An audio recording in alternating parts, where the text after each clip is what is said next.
criminology. आज हम we're moving ahead to the topic which is perhaps the most important in your syllabus related to the criminological perspectives. आपको पता है कि हमने इन पे बात कर ली, क्लासिकल स्कूल को पढ़ लिया, पॉजिटिविस्ट स्कूल को पढ़ लिया, बायोलॉजिकल पढ़ लिया, साइकोलॉजिकल पढ़ लिया. अब हम आ गए हैं सोशियोलॉजिकल पर्सपेक्टिव पे. अब सोशियोलॉजिकल पर्सपेक्टिव आपको मैंने पहले भी बताया, it is the most important. Why? क्योंकि इससे रिलेटेड क्वेश्चन सबसे ज़्यादा आते हैं, ये सबसे ज़्यादा डिटेल में आपके सिलेबस में मैंशनड है. और तीसरी बात ये जो सोशियोलॉजिकल पर्सपेक्टिव है, it is the most accepted one nowadays. So what does a sociological perspective actually say?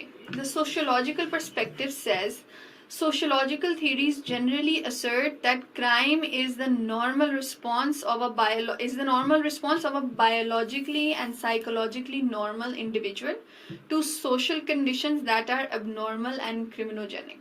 Basically जो आपकी sociological perspective है वो आपको ये बता रही है कि it's basically saying कि जो biological theory है वो भी गलत है, जो साइकोलॉजिकल थ्योरी वो भी गलत है. सोशियोलॉजिकल थ्योरी कहती है कि इंसान जो है वो बायोलॉजिकली भी ठीक है, वो साइकोलॉजिकली भी ठीक है. अगर वो क्राइम की तरफ जा रहा है, अगर वो उसके अंदर क्रिमिनलिटी आ रही है, तो इसका मतलब है कि वो इंसान जो है वो किसी ना किसी तरह उसके इर्द गिर्द सोशल कंडीशंस इस तरह के हैं कि वो क्राइम की तरफ जा रहा है. उसमें उसका कोई कसूर नहीं है, उसके अंदर की there is no problem inside that person, there is a problem in the society he is living. It focuses either on the social structural factors कि उस सोसाइटी के स्ट्रक्चर में क्या इशू है, या फिर it focuses on the arenas में family, school and peer groups आ जाते हैं. इसका मतलब है द सोशल ग्रुप्स या द सोशल इंस्टीट्यूशंस. तो बेसिकली आपकी जो सोशियोलॉजिकल पर्सपेक्टिव है वो पिछली दो पर्सपेक्टिव्स को इनवैलिड कह के वो आपको ये कह रही है कि अगर क्राइम कर रहा है तो वो क्यों कर रहा है, वो उसकी सोसाइटी की वजह से. और सोसाइटी में इस तरह के इश्यूज हैं, या तो सोसाइटी के सोशल स्ट्रक्चर में, या तो सोसाइटी के सोशल ग्रुप्स और इंस्टीट्यूशंस में इशू है जिसकी वजह से वो इंसान जो वो क्राइम कर रहा है.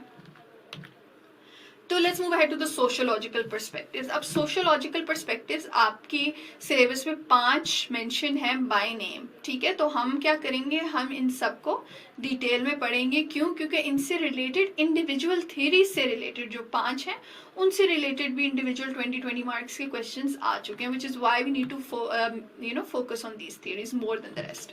सबसे पहले आ जाती है social disorganisation theory, strain theory, social control theory, learning theory and last the labelling theory. इस लेक्चर में हम फोकस करेंगे सोशल डिसऑर्गेनाइजेशन थ्योरी पे. So what is a social disorganization theory? Let's start off with this picture.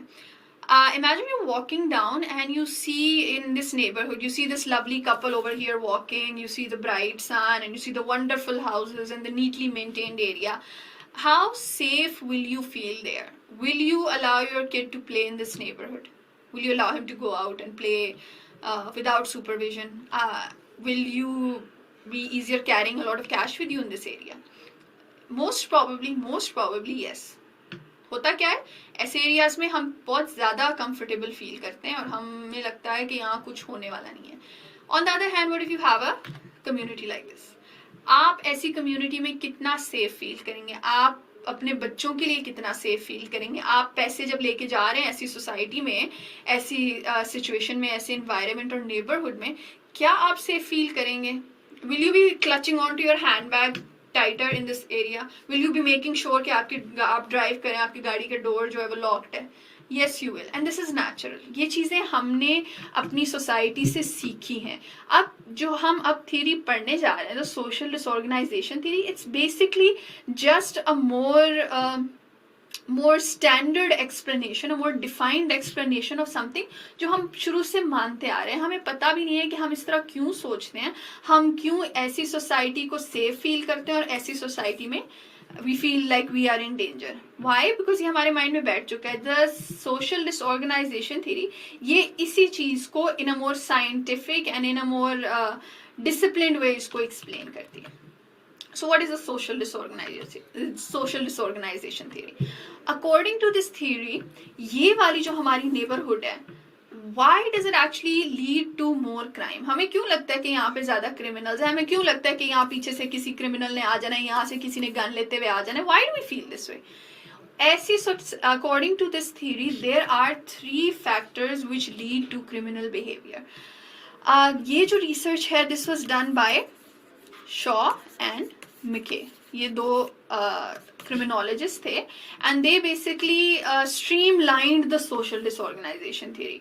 अब तो social disorganisation theory का जो नाम है यही काफ़ी है आपको समझाने के लिए कि किस तरह से ये जो थ्योरी है ये क्राइम को एक्सप्लेन करती है। बेसिकली कहती है कि जो सोसाइटी है वो इतनी डिसऑर्गेनाइज्ड होती है, जितनी डिसऑर्गेनाइज्ड होगी उतना ज़्यादा उसमें क्राइम होगा, और वो डिसऑर्गेनाइज्ड किन बेसिस पे होती है? These 3 reasons। अब ये जो 3 नाम है ना, जो 3 स्टेटमेंट्स हैं, ये आप लोगों ने याद करनी है। याद आपने करके एग्जाम में इनको मेंशन करना है, इन्हीं वर्डिंग में लिखना है, और एक्सप्लेन फिर मैं आप लोगों को करके बताती हूँ, आप लोगों ने उसी तरह से आगे उसको एक्सप्लेन कर देना।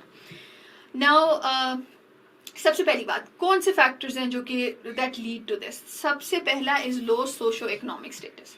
सोशो इकोनॉमिक स्टेटस का मतलब क्या होता है? सोशो मीनिंग सोसाइटी में उस इंसान की इज्जत, ठीक है, उसका स्टैंडर्ड, उसकी जो एक इम्पोर्टेंस और जो एक रिस्पेक्ट होती है, जो उसकी पोजीशन होती है सोसाइटी में, that comes under socio status. और इकोनॉमिक में पैसा, ठीक है। तो सोशो इकोनॉमिक स्टेटस का मतलब होता है कि ऐसी मतलब ऐसे लोग जिनकी सोसाइटी में बहुत ज्यादा पैसा भी है और इज्जत भी है। तो according to this theory a neighbourhood an area, ये बेसिकली ये जो थ्योरी है ना, ये इलाकों को जज करा, ये एरिया को जज करा। It falls under criminal ecology, जो हमने स्टार्ट में मैंने आपसे डिस्कस की थी। ये इलाके को डिस्कस करा, उस हिसाब से क्राइम को स्टडी करा है। तो ये थ्योरी कहती है कि ऐसी सोसाइटी जहाँ पे लो सोशो इकोनॉमिक स्टेटस के लोग ज्यादा होंगे, वहां पे क्या कहते हैं, क्राइम ज्यादा होगा, ठीक है। जितने लो सोशो इकोनॉमिक स्टेटस वाले लोग होंगे उतनी क्राइम ज्यादा होगी। तो बेसिकली ये कह रहा है कि जो गरीब है, जिनकी सोसाइटी में उस तरह से इज्जत और रिकग्निशन नहीं है, अगर ऐसे लोग एक इलाके में ज्यादा रह रहे हैं तो उस इलाके में क्राइम के चांसेस ज्यादा हो जाते हैं, ठीक है। The second thing is bit technical to understand, that is ethnic heterogeneity. Ethnic का तो मतलब होता है you can somehow relate it to race, basically तो they're different things, लेकिन समझने के लिए it's like race। heterogeneity means different, ठीक है, a mixture of different things। तो according to this theory says कि अगर एक ऐसा इलाका है जहाँ पे अलग अलग रेसेस के ज्यादा लोग रह रहे हैं, मिक्स्ड सोसाइटी है, मल्टीकल्चरल सोसाइटी है, तो वहां पे क्राइम के चांसेस ज्यादा हो रहे हैं, ठीक है। The third thing is residential mobility। According to this residential mobility क्या है कि जितने लोग आ जा रहे हैं ना, residential mobility का मतलब होता है constantly moving places, ठीक है। आप एक जगह रह रहे हो, फिर आप रेंट पे साल बाद शिफ्ट हो जाते हो, फिर और शिफ्ट हो जाते हो, you keep changing, keep moving in, keep moving out.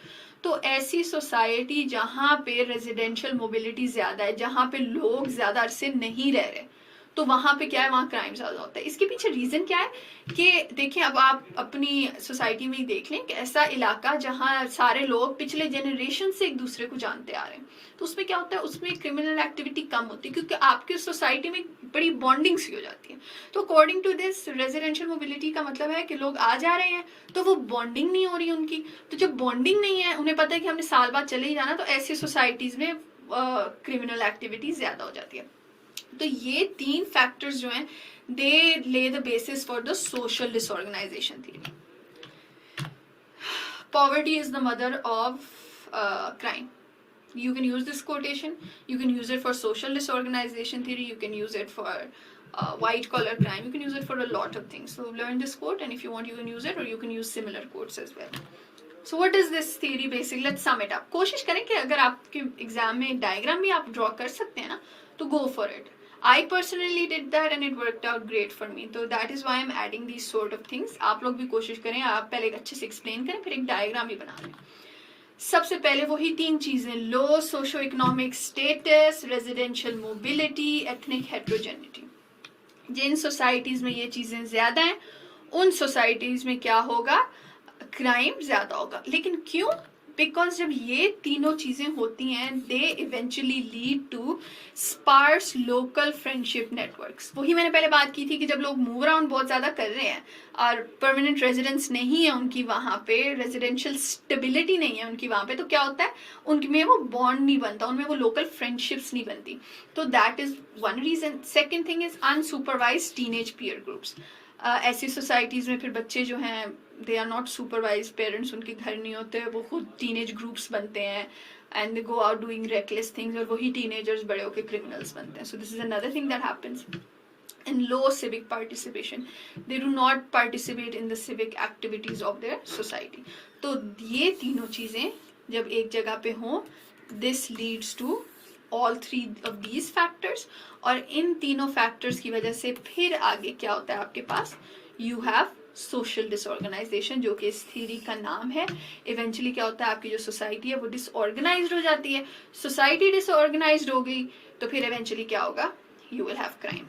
And this is how the social disorganization theory relates and explains crime.